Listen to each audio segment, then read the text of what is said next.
Nosso irmão Jair vai cantar mais uma música aqui, enquanto o pessoal vai retornando, amém? E aí a gente já vai para a segunda etapa,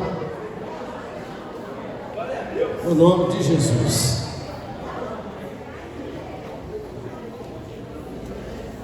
Amém? Enquanto o Gilson prepara o som ali, né, Gilson? Já está no jeito aí, Gilson? Eita glória, hein? Oh, lá no grupo lá dos caminhoneiros que eu participo, tem um tal de cê tá doido, Igão? Aqui eu falo, eita glória, aleluia, Jesus. É assim mesmo, né, Márcio? Então, amém, vamos adorar ao Senhor com mais uma canção, porque eu tenho certeza, irmãos, uma nova história o Senhor está construindo na sua vida hoje aqui, tá bom? Em nome de Jesus, amém? Tá no jeito, Gilson? Você é bom mesmo, hein, Gilson? Aleluia, Jesus.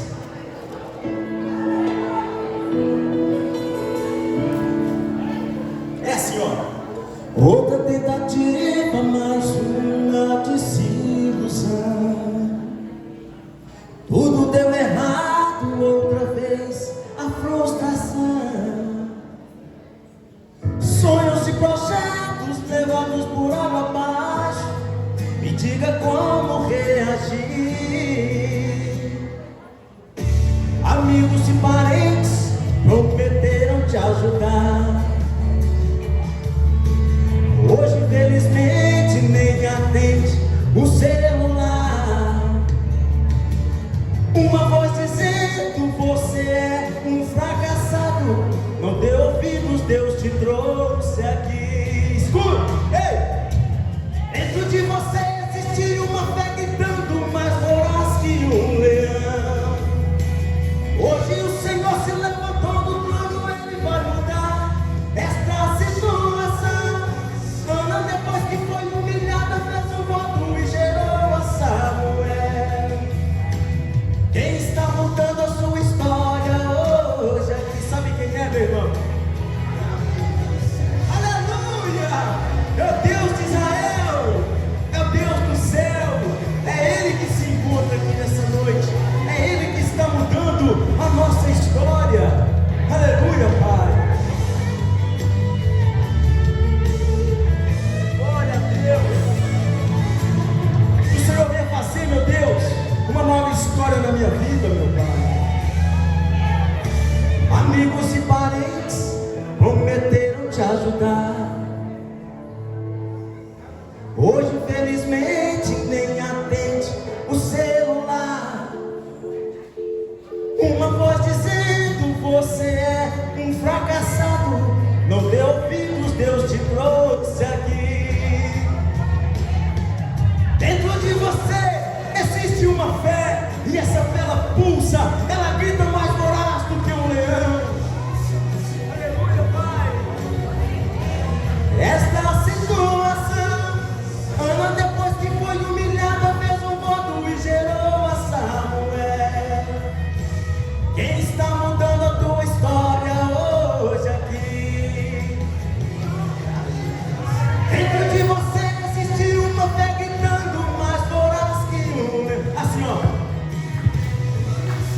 Aleluia, Pai. Esta situação, Ana, depois que foi humilhada, fez um voto e gerou a Samuel. Quem está mudando a sua história hoje aqui? É o Deus do céu. Oh, oh, oh. É o Deus do céu. Aleluia, Senhor. Que o Senhor possa nessa noite construir na sua vida uma nova história para a honra e glória e louvor do nome do nosso Senhor, amém? Então, aplauda ao Senhor, glorifica o nome dele, porque ele é digno, ele é merecedor de toda honra, toda glória, todo louvor e adoração. Glória a Deus. Aleluia. Todo mundo já escreveu aí? Já preencheu? Amém? Cadê o ar? O ar está para trás. Ô Jair, aproveita que você está em pé aí. Ô Jadir, recolhe desse pessoal aí. Jair, tu recolhe do pessoal de cá para mim, por favor. Isso, quem já preencheu, por favor, entrega para os nossos irmãos aí, amém? Glória a Deus. Tá bom.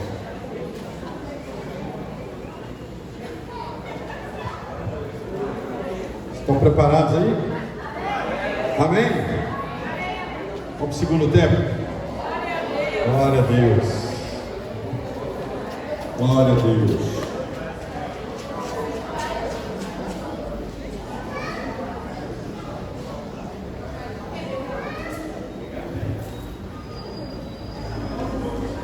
Irmãos,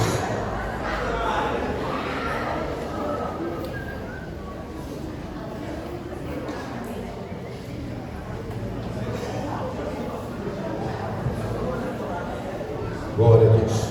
Nós falamos agora, no primeiro tempo nós falamos muito sobre liderança, falamos sobre o leão, a águia, que são dois líderes no qual Deus, Ele olha para elas e Deus identifica com o leão, identifica com a águia. Nós temos que aprender com os animais, né? Os animais nos ensinam muitas coisas. Quando tem aquele lá no Discovery, ele mostrando os animais, eu gosto de ver que eles têm lições para dar para nós, né? Só lições boas. Então presta atenção, irmãos. Eu falei também em poucas palavras que quem criou a liderança foram os gregos. Mas a liderança dos gregos não é a mesma liderança de Deus. A liderança dos gregos, ela até hoje permeia nas igrejas, até hoje tem muitas igrejas que seguem, nós seguimos a igreja quadrangular, batista, todos nós aqui, nas empresas, as pessoas ainda têm na cabeça a liderança dos gregos. Quem inventou liderança foram os gregos. Quem inventou a palavra filosofia foram os gregos. Quem inventou biblioteca foram os gregos. Os gregos dominavam a terra naquela época, antes de Jesus nascer. Mas de repente então levanta o Império Romano. E quando Roma levanta, Roma então começou a dominar todos daquela época. Inclusive até os gregos, Roma dominou. Mas não tirou as coisas importantes que os gregos criaram, os romanos pegaram para eles. Olha aqui, isso que eu estou falando é importante. Isso afeta a igreja. Os romanos levantaram um exército forte e poderoso, e eles então dominaram a terra, dominaram os gregos, mas eles pegaram duas coisas importantes que eles pegaram dos gregos. Eles falaram, isso aqui vão deixar, vão ficar para nós, que é importante.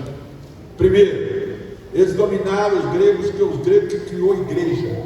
Quem criou a igreja, quem primeiro levantou, criou a igreja, foram os gregos, não foi Jesus? Presta atenção. Jesus nasceu no meio do Império Romano. Quando Jesus nasceu, já que dominava a terra na época eram os romanos. Eles que dominavam. E eles criaram um tipo de governo chamado César. César não é nome de uma pessoa. César é título. César é o nome do governo deles. Então Roma agora é que domina a terra. Todas essas coisas que os gregos diziam, por exemplo, tem muitas palavras que nós dizemos aqui na igreja, olha aqui para mim, que são palavras de gregos.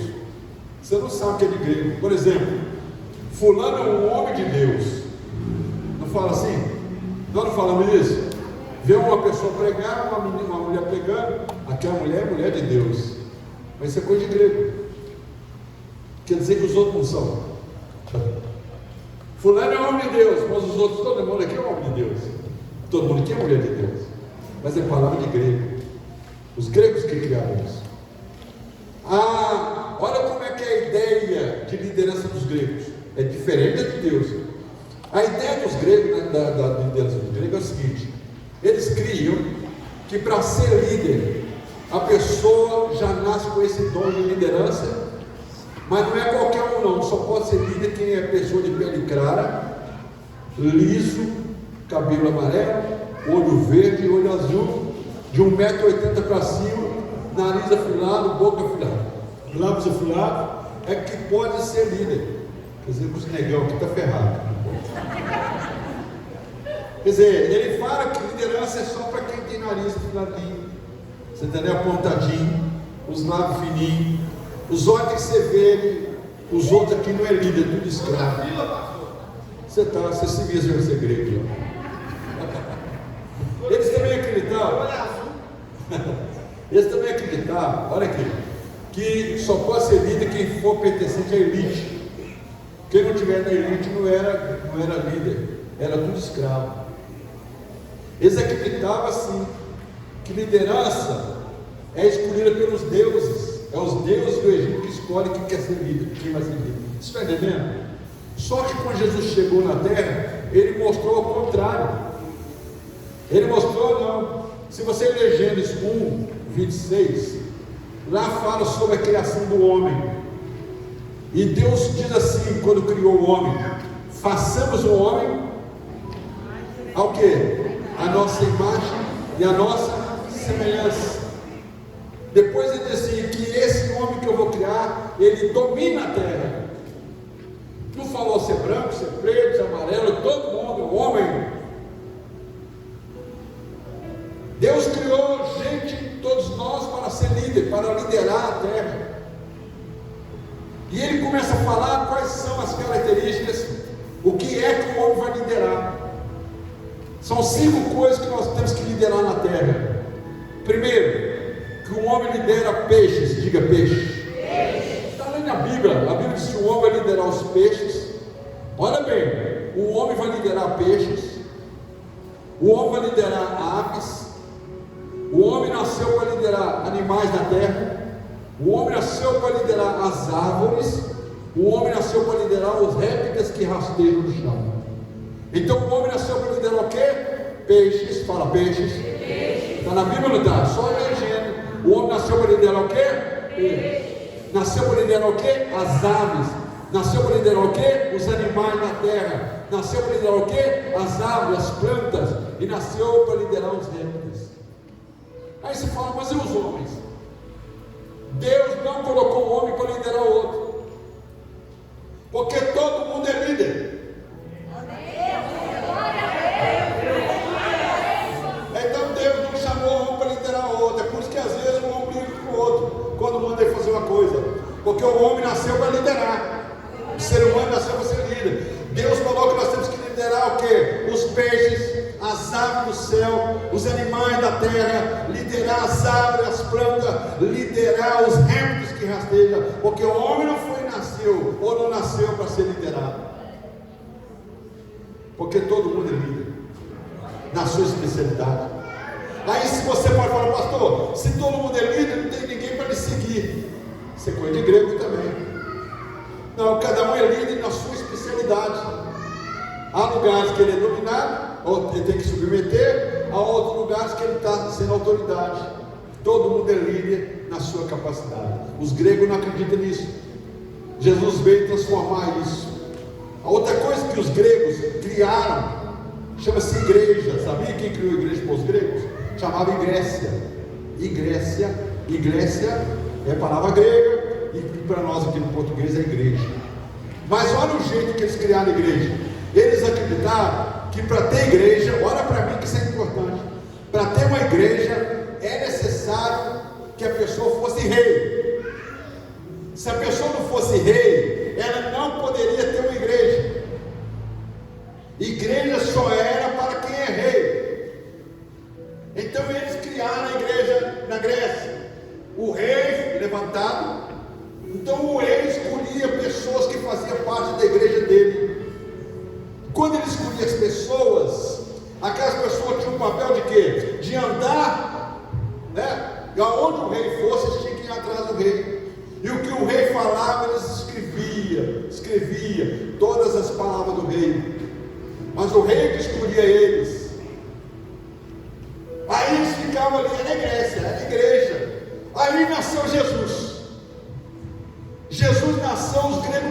tinha mais. Os gregos não dominavam mais. Quem dominava os romanos.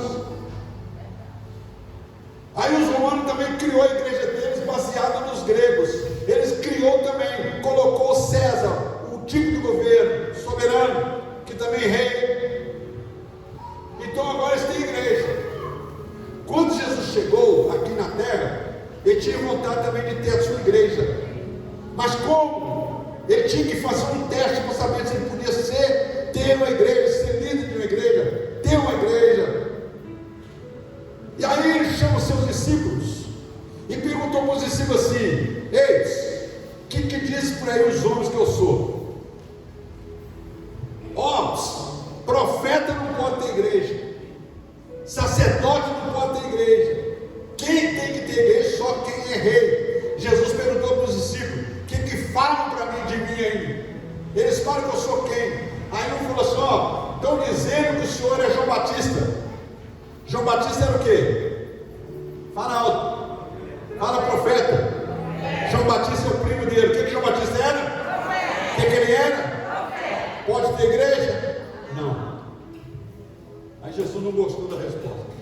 E você, o que eles falam que eu sou? Diz que o senhor é Elias. Elias é o quê?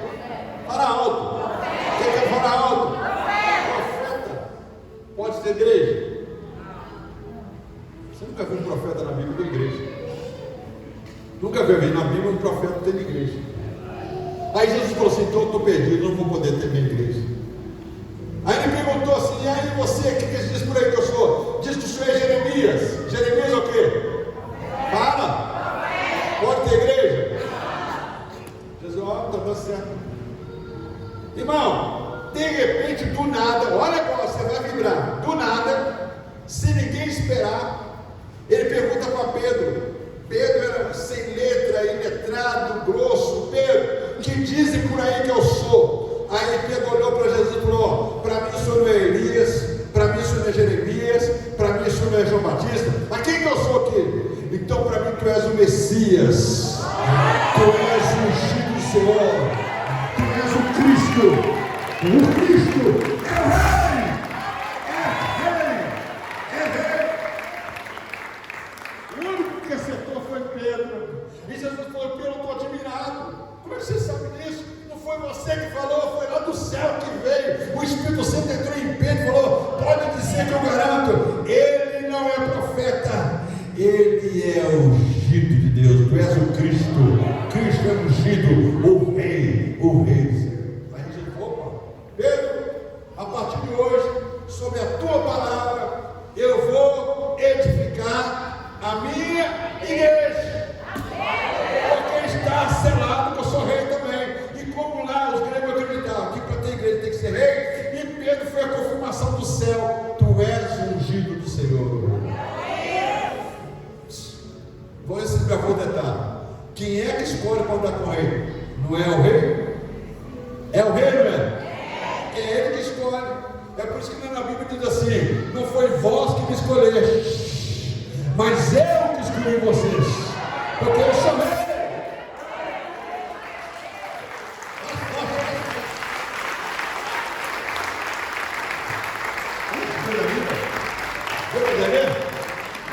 Você entendeu, irmão? Agora Jesus pode ter igreja? Pode ou não pode? Aí ele falou: a partir de agora.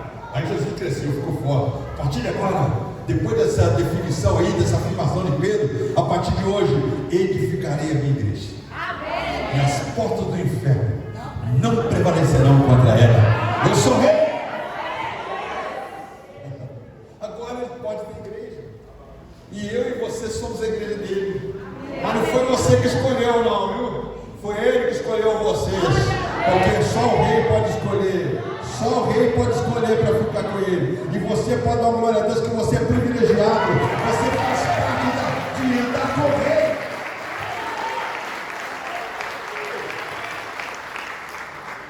Então hoje eu vim aqui para a gente desbancar a ideia dos gregos. Nós temos que desbancar a ideia que os gregos criaram. Vamos ficar com a ideia do Senhor Deus Todo-Poderoso. Vamos ficar com Deus. E ele falou que agarrado dentro de um líder tem sempre um outro líder. Amém. Você sabia que dentro de você tem um líder agarrado? então você vai gerar outro líder. Sai daqui, porque você é líder, está aí agarrado no outro, querendo sair. Faça outro líder. Isso é coisa de Deus, irmãos. A maior tragédia da terra não é a morte. A maior tragédia da terra, sabe o que é? É a vida sem propósito. Tem uma tragédia pior que essa? A morte não é a maior tragédia. A maior tragédia é viver nessa terra uma vida sem propósito.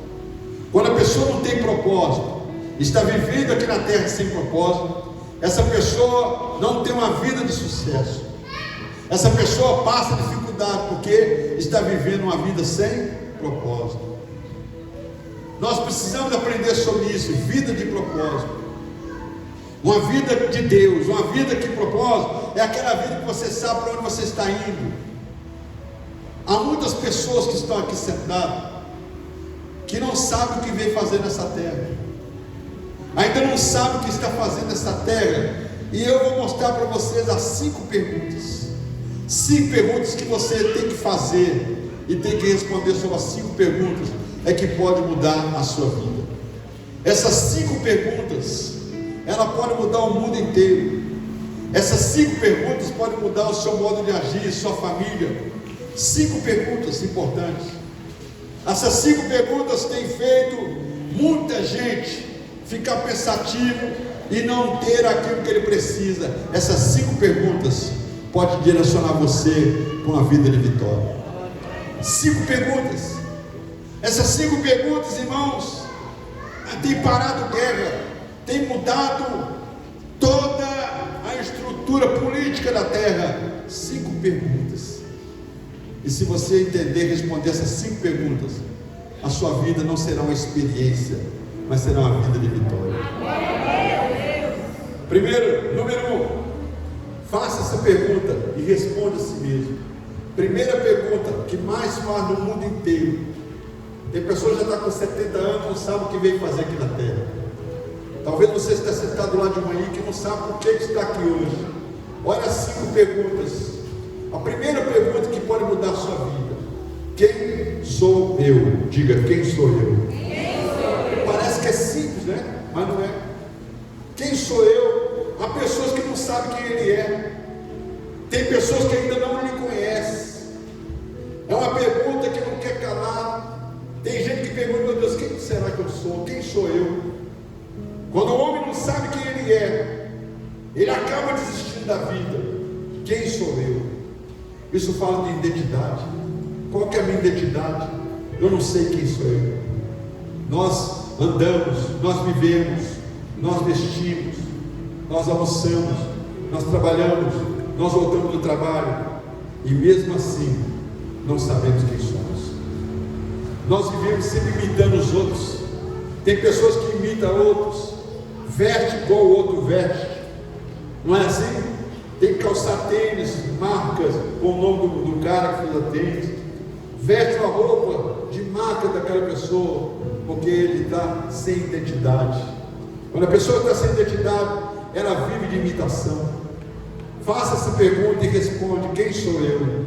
Quem sou eu? Quem sou eu? Fala de identidade. É por isso que o mundo está com esse problema.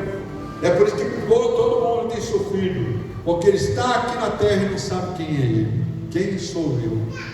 A segunda pergunta que pode mudar a tua vida: de onde eu vim? De onde eu vim? De onde eu estou vindo? De onde eu vim? Isso fala da fonte. Qual é a fonte que eu vim? Qual a fonte que me criou? Você sabe de onde você veio? A vida da minha mãe não foi. Antes de vir a sua mãe, você morava em outro lugar. Você veio de lá. Terceira pergunta, que vai mudar o mundo, mudar a sua vida, mudar a sua casa, mudar seu casamento, mudar a sua família, mudar seu rumo. O que é que eu vim fazer aqui? É vida de propósito. Você está sem propósito. Quando você está sem propósito, você fala assim: eu não sei o que eu vim fazer na terra. Vida sem propósito. Você tem que ter vida de propósito. Você tem que saber o que você veio fazer aqui nesta terra. Vida de propósito. O que eu vim fazer aqui? Quarto, o que é que eu posso fazer? Chama-se habilidade, potencial. Oh meu Deus, qual que é a minha função? Qual que é a minha posição? O que eu posso fazer? Se você não sabe o que pode fazer na terra, você está perdido. Fala-se de habilidade, de potencial, de trabalho, de função. Você não sabe até hoje. Eu conheço pessoas que falam assim: eu faço de tudo. Ele não faz nada. Toda pessoa que fala que faz de tudo, porque não faz nada. Você tem que ter uma vida de propósito, uma vida de habilidade. O que eu posso fazer? Todo mundo tem algo para fazer para alguém, para si, mas não sabe. Quinta pergunta: para onde eu vou? Para onde eu estou indo? Para onde eu vou? Se você não sabe quem é você, identidade. Se você não sabe de onde você veio, fonte. Se você não sabe o que você pode vir fazer aqui, que é propósito. Se você não sabe para onde você está indo e qual é a sua habilidade, se você não sabe nada disso, está em dúvida, não sabe responder, a sua vida é uma tragédia. A sua vida não tem sentido. É por isso que muitas pessoas desistem de tudo, porque não sabem responder essas 5 perguntas: quem sou eu? De onde eu vim? Qual é a minha habilidade? Qual é o meu propósito? E para onde estou indo? Quando você souber responder isso, você vai ter vitória. Jesus, no livro de João, ele respondeu todas essas perguntas, perguntando para Jesus: quem é você? Ele falou: eu sou o Alfa e o Ômega, eu sou o caminho, a verdade e a vida, eu sou o pão vivo que desceu do céu, eu sou aquele que veio salvar a humanidade. Ele sabia quem ele era.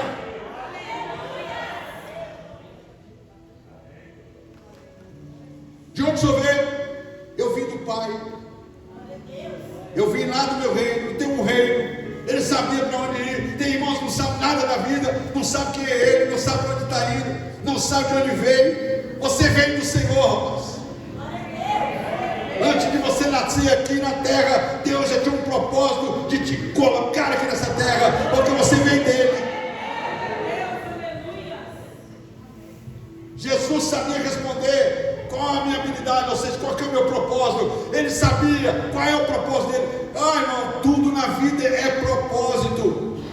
Se você não tiver propósito, você não vai viver bem na terra. Tem que ter uma vida de propósito. E qual é o seu propósito, Jesus? Meu propósito é resgatar a terra e entregar para os meus filhos novamente. Meu propósito é livrar esse povo das mãos do diabo. É propósito. O senhor está indo para onde? Eu estou indo para o Pai. Porque se eu não for, o Espírito que eu tenho não poderá vir. Ele sabia para onde vai. Vida de propósito. Vida de propósito. Vida de propósito. Salomão, o homem mais sábio da Bíblia, diz assim: ó, o homem pode fazer planos. Lá em Provérbios ele fala: o homem pode fazer planos, mas o que vai prevalecer não são os seus planos, é o propósito de Deus para a tua vida. Salomão diz, vou repetir: todo homem pode fazer planos, mas o que vai valer mesmo não é os planos dos homens. O que prevalece são os propósitos de Deus para a nossa vida. O homem pode fazer plano de casar com alguém, de ter uma casa, de ter um carro, de ter uma fazenda, pode fazer plano de estudar em tal lugar, de fazer o que quer. Planos, todo mundo pode fazer plano. Mas Deus está nem aí com meus planos nem os seus. Ele está preocupado em fazer acontecer o propósito de Deus que Ele tem na tua vida. O que prevalece não é o meu plano, o que prevalece são os propósitos de Deus para a minha vida. Então olha para mim, não é pecado você fazer plano não, mas fica sabendo que a resposta de propósito pertence a Deus. Propósito. Ninguém nasceu sem propósito. Todo mundo que está na terra está por um propósito. Se você descobrir isso, sua vida vai mudar. Você vai ter sucesso onde você entrar. Você sabe quem é você? Sei. Eu aprendi quem sou eu. Você sabe de onde você veio? Eu sei da minha fonte. Eu vim do Pai. Você sabe o que você veio fazer aqui? Sei. Eu vim fazer aqui também para desfazer as obras do diabo. Eu vim aqui com um propósito. Você sabe mesmo qual é a sua habilidade? Sei. A minha habilidade eu sei toda. Eu conheço a minha habilidade, meu potencial. Meu potencial de abençoar os outros, de cuidar das pessoas, sabe? De ser líder, liderar, abençoar. Você sabe para onde está indo? Sei. Aguarda para mim a Jerusalém Celeste. Nós sabemos para onde vamos.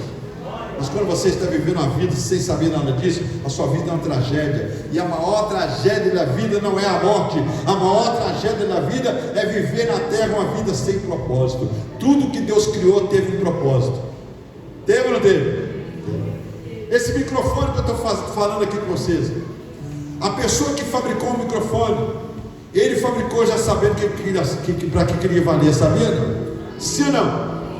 Ele sabia, primeiro projetou na mente dele: vou fazer um microfone que capta ali o som, para o pastor falar e todo mundo escutar. Ele não fez uma coisa sem saber o que era. Depois que ficou pronto, ele olhou e ficou pensando: o que será isso? Não tem jeito. Todo mundo, esse banco que você está sentado, alguém que fez esse banco projetou para sentar. Ele sabia que era para sentar. Ele não fez, depois ficou sem saber o que era. Tudo que é feito na terra tem propósito. A sua vida não é à toa, não é uma experiência. A sua vida é vida de propósito de Deus. Amém, igreja? Amém. Deus teve um propósito de você vir aqui. Agora presta atenção: se eu estou vivo aqui hoje e não morri ainda, e eu não fui vingado no nascimento, é porque Deus se vai lá, mas tem um propósito para você. Eu já fiz vários planos, mas não consegui acertar qual é o propósito, mas sabendo que já está pronto, porque ninguém vem aqui se não tiver propósito pronto. Só que você vai ver mais tarde. Enquanto o propósito não chega, Deus deixa você fazer um monte de coisa, né? Ah, pastor, e vai, você foi propósito que Deus te faz assim um advogado ou um advogado.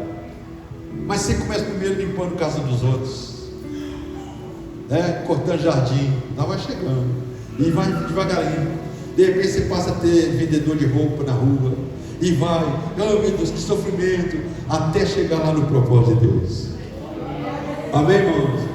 Isaías 46 diz que Deus é aquele, olha aqui, fala assim, que Deus é o único Deus que faz o fim primeiro para depois fazer o começo. Olha para mim, não tem Deus igual ao nosso Deus. Nosso Deus é o único Deus que antes de fazer o fim, Ele faz o começo. Porque antes de fazer o começo, primeiro Ele faz o fim. Deus não começa do começo, Ele começa do fim. Está na Bíblia escrito aí. Isaías 56:9 fala: esse é o Deus, que é o único Deus que faz o fim primeiro, para depois começar a fazer o começo. Amém? Nós aqui fazemos o contrário. Nós nos vamos fazer primeiro o que? O começo, depois nós vamos pensar como é que é o fim da coisa. Deus é o contrário. Primeiro Ele já faz o fim da sua vida, o que você vai ser no final, para depois voltar. Por isso que Ele diz: muitos são os planos do coração do homem, mas o que vai prevalecer são os propósitos que eu tenho para o homem. Amém, igreja? Em outras Bíblias assim: muitos são os planos do coração do homem, mas o que vai prevalecer são os conselhos de Deus, porque Deus, Ele fez uma reunião com Ele mesmo. Fez uma reunião com Ele mesmo. E quando Ele fez a reunião com Ele, a palavra e o Espírito reuniram eles. E quando Ele abriu o livro, ele falou: olha, vamos fazer aqui a nossa reunião, um conselho, porque nós vamos criar essa pessoa, né? Vamos criar essa pessoa que eu quero que seja um propósito na vida dela. Deu para entender? Vem aqui de máscara aqui, Pedro. Chega aí. Vou fazer com ele. Sobe aqui. Como é que se chama? Carlos. Vamos fazer o Carlos. O Carlos, a Bíblia diz assim: muitos são os planos do coração do homem, mas o que vai prevalecer são os meus propósitos na vida dele. Aí Deus juntou lá uma reunião abri um livro e esse livro estava o nome do Carlos. E ele nem tinha vindo na terra ainda. Aí Deus começa a fazer ele pelo fim ou pelo começo? Hein? Pelo fim ou pelo começo? Fala assim: eu fui feito no fim. O fim que eu tenho, Deus já sabia. Para depois começar. Aí ele vai fazer o Carlos. Carlos, no propósito de Deus, vai ser um dos maiores ganhadores de almas daqui a 10 anos. Deita aí no chão, você pode? Deita aí. Deita de barriga assim. Eu sou Deus fazendo ele. Vamos fazer o Carlos. E eu vou injetar nele para ser um dos maiores missionários do mundo. Ele vai invadir o mundo, vai ganhar almas. Mas ele começa fazendo o fim primeiro. Onde pisar aqui, estou vendo já aqui, ó, muitas almas sendo salvas, tudo. Ele batendo recorde de ganhar almas para mim. Ele viajando para a África. Ele rebentando na terra inteira. Está pronto, o fim dele está pronto. O meu propósito está pronto. Agora eu vou começar. E fazer o Cristo. Mas lá na frente, o propósito já está pronto. Amém? Amém? Vamos para ele, é pesado.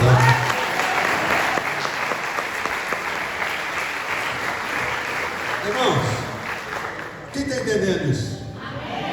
Deus não te fez pelo começo. Deus te fez pelo fim primeiro. Olha para mim. Se você veio para a terra, ó, para onde você quer ver? Se você nasceu, é porque você vingou bem, saiu bem. É porque Deus, você vai nascer para começar.